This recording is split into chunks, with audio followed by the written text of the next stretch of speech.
শনির বক্রী অবস্থানে সিংহ রাশির সুদিন ফিরছে।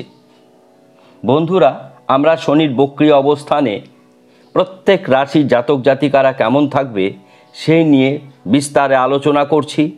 আমরা সমস্ত রাশির ভালো মন্দ দিয়ে কি কি ঘটনা ঘটতে পারে, তার কি কি অসুবিধা হতে পারে, তার প্রতিবিধান কি, এ নিয়ে আলাদা একটি ভিডিও দিয়েছি।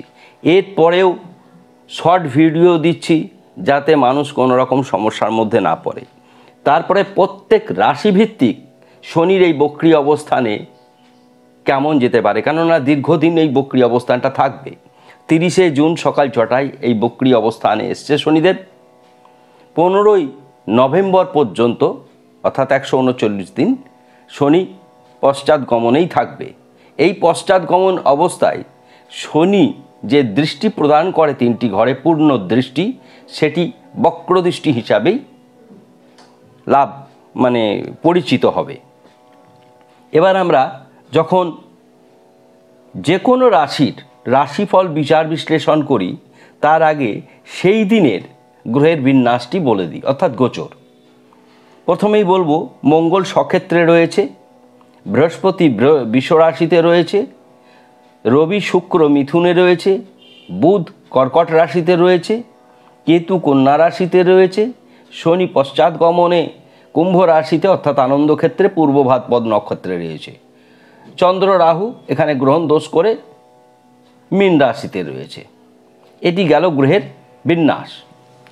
দ্বিতীয়ত, শনি যে 3টি ঘরে দৃষ্টি প্রদান করছে, প্রথম পূর্ণ দৃষ্টি প্রদান করছে মেষ রাশিতে, যা সিংহ রাশির নবম ক্ষেত্র অর্থাৎ ভাগ্যক্ষেত্র।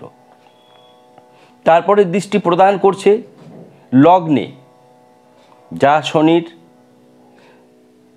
সপ্তম দৃষ্টি, পূর্ণ দৃষ্টি, দৃষ্টি বক্রী দৃষ্টি। এরপরে আসছি আমরা শনির যে দশম দৃষ্টি দিচ্ছে, সেটা সিংহ রাশির ক্ষেত্রে চতুর্থে পড়ছে, অর্থাৎ পিতৃদেব মাতৃদেবের ক্ষেত্রে, পিতৃস্থান মাতৃস্থানের ক্ষেত্রে পড়ছে। তাহলে ভালো হবে নিশ্চিত। সুদিন যেমন ফিরছে, অসুবিধার দিকটাও কিন্তু থাকবে। সবারই সব জায়গায় ভালো থাকবে এমন নয়। এবার আমরা আমাদের চ্যানেলে 2টি সংযোজন করেছি। খুব অল্প খরচের মধ্যে দিয়ে আমাদের মেম্বারশিপ গ্রহণ করে আপনারা আমাদের জ্যোতিষিক পরামর্শ গ্রহণ করতে পারবেন। 2, মহিলাদের অ্যাস্ট্রোলজি পরামর্শ দেওয়ার জন্য পারমিতা মুখার্জি রয়েছেন, তার সঙ্গে আপনারা যোগাযোগ করতে পারবেন 70097001608953 এই নাম্বারে। আমরা বিস্তারে আলোচনা করি। সিংহ রাশির প্রথম হচ্ছে লগ্নভাবে শনির বক্রদৃষ্টি অবস্থান পড়ায় শরীর মন উভয় ক্ষেত্রেই সমস্যা দেখা দেবে, অর্থাৎ শরীর মন খুব একটা ভালো যাবে না। ধনস্থানে কেতুর অবস্থানের কারণে আর্থিক অবস্থান মজবুত হবে। চাকরি ক্ষেত্রেও হোক, ব্যবসা ক্ষেত্রে হোক, সর্বক্ষেত্রেই কিন্তু এই ভালো দিকটি দেখা যাবে। অর্থাৎ আর্থিক জায়গায় রাহু কেতু যে কেউ থাকুক না কেন, অনেক শুভ ফল প্রাপ্তি ঘটে। তৃতীয় স্থানে কোনো গ্রহ নেই, ভ্রাতাভগ্নী শুভ। চতুর্থ স্থানে শনির বক্রদৃষ্টি পড়ায় মা বাবার শরীর ভালো যাবে না। বিদেশ ভ্রমণের ক্ষেত্রেও কিছু সমস্যা দেখা দেবে। পঞ্চম স্থানে কোনো গ্রহ নেই, শিক্ষা সন্তান উভয় ক্ষেত্রেই শুভ পরিবর্তন। পঞ্চমপতি বৃহস্পতি দশমে রয়েছে, সুতরাং অত্যন্ত শুভ দিক এটি। অর্থাৎ শিক্ষা সন্তান তো ভালো হবেই, এছাড়া পরবর্তীকালে আর কি ভালো হচ্ছে সেটিও বলছি। গুপ্ত শত্রু হ্রাস পাবে। সপ্তমে শনি নিজেই রয়েছে পশ্চাৎগমন অবস্থায়, অর্থাৎ প্রেম বিবাহ দাম্পত্য ক্ষেত্রে কিঞ্চিত সমস্যা দেখা দিতে পারে। আর এটা বেশিরভাগ ক্ষেত্রেই ক্রোধের কারণেই হবে, নিজেদের মধ্যে ভুল বোঝাবুঝির কারণে হতে পারে। অষ্টম স্থানে রাহু পড়েছে সঙ্গে চন্দ্রকে নিয়ে। অষ্টম স্থানে রাহু রোগ ব্যাধি দুর্ঘটনা এই সমস্ত ঘটানোর জন্য একদম প্রস্তুত হয়ে থাকে। কিন্তু চন্দ্র একটি শুভ গ্রহ, বৃহস্পতির ঘরেই রয়েছে মীন রাশিতে। সেক্ষেত্রে সেই প্রভাব, সেই ভয়ঙ্কর দুর্ঘটনার প্রভাব, সেই ভয়ঙ্কর রাহুর যে ক্ষতি করার প্রভাব, সেটি কিঞ্চিত কম হবে। তবুও আপনারা আপনাদের জন্য এই অষ্টম স্থানে অর্থাৎ রোগ ব্যাধির জন্য কি প্রতিবিধান হবে তা বলে দেব। ভাগ্যে মঙ্গল রয়েছে নিজে স্বক্ষেত্রে, যা রবির অতি প্রিয় বন্ধু, সুতরাং ভাগ্য শুভ।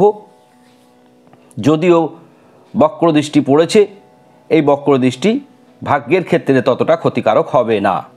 দশমে বৃহস্পতি রয়েছে, অর্থাৎ কর্মক্ষেত্রে অত্যন্ত শুভ ফল প্রাপ্তি ঘটবে। সেটা ব্যবসায় হোক, চাকরি হোক, সরকারি চাকরি হোক, বেসরকারি চাকরি হোক, উভয় ক্ষেত্রে। একাদশে রবি রয়েছে, একাদশে শুক্র রয়েছে। রবি শুক্রাদিত্য যোগ তৈরি করেছে। আয় অতিরিক্ত ভালো অবস্থায় পৌঁছাবে, আয় বৃদ্ধি পাবে, ধনাগম ঘটবে। হঠাৎ করে লটারি প্রাপ্তি যোগ হতে পারে। আপনারা লটারি টিকিট কাটবেন। শুভ সংখ্যা আপনাদের 1। টোটাল সংখ্যাকে যোগ করবেন, যোগ করে যে সংখ্যাটি হবে তা হবে 1। এবার আমরা আসবো দ্বাদশ স্থানে বুধ। দ্বাদশ স্থানে বুধ সবচাইতে শুভ ফলদায়ক গ্রহ, সুতরাং ব্যয় কিন্তু বৃদ্ধি হবে না। তাহলে এখান থেকে আমরা সঞ্চয়ের জায়গা ভালো দেখতে পাচ্ছি, সঞ্চয় করতে পারবেন। তাহলে মন্দ দিক আমরা কোন কোন জায়গায় দেখলাম?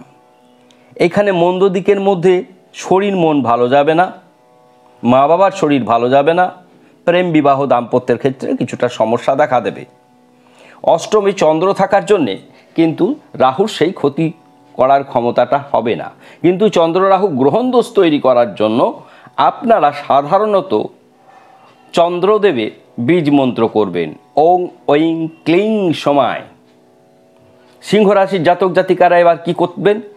শনির এই পশ্চাৎগমনে আপনাদের যে যে সমস্যাগুলি হবে তার জন্য কি করবেন? প্রত্যেক দিন সকালবেলায় ঘুম থেকে উঠে পূর্ব দিকে মুখ করে রবির বীজ মন্ত্র করবেন, সূর্যের। ওং হ্রিং হ্রিং সূর্যায়। স্নান করে সূর্যদেবকে অর্ঘ্য প্রদান করবেন একটি জবা ফুল, আতপ, অক্ষত আতপ ও দুর্বা দিয়ে। এসো অর্ঘ্য ওং হ্রিং সূর্যায়। তারপরে আপনারা যতটা সম্ভব সঠিক কাজ করবেন, সৎ কাজ করবেন। শনি অত্যন্ত আধ্যাত্মিক প্ল্যানেট, দান ধ্যান করবেন, এই সমস্তগুলি করবেন। একমুখী রুদ্রাক্ষ ধারণ করতে পারেন।